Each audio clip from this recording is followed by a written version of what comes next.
It appeared to be the first ever concession made since the blockade was imposed on Qatar 2 months ago, opening up air corridors for the country's aeroplanes to use in case of emergencies. According to the official Saudi news agency, 9 such corridors had been identified, including one in international airspace over the Mediterranean, which would be monitored by the Egyptian authorities. But Qatar's transport ministry has dismissed it as false information. The report came after the foreign ministers of the 4 blockading countries met in Bahrain and announced that there would be no concessions and no compromises for Qatar.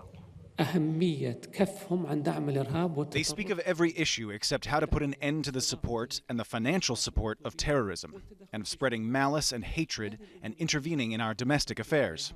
We are prepared to sit and negotiate with the Qataris on how to implement our demands. We have no concessions to make and no compromises to offer.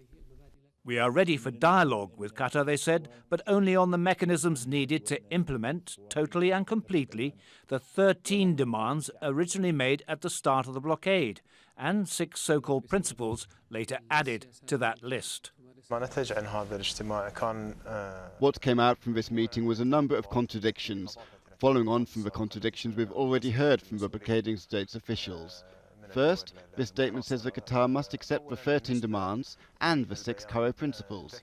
This is a clear contradiction of the last of the 13 demands, which says in one of its articles that the list of demands will be void if not accepted within 10 days. The 13 original demands included the closure of the Jazeera network and the Turkish military base in Qatar, as well as the downgrading of diplomatic relations with Iran.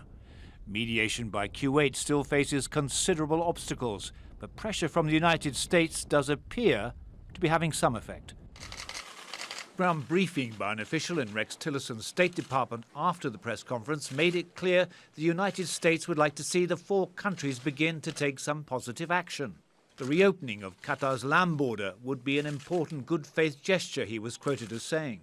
We will be most successful in countering terrorism with the United Gulf Cooperation Council, and direct talks would be an important next step.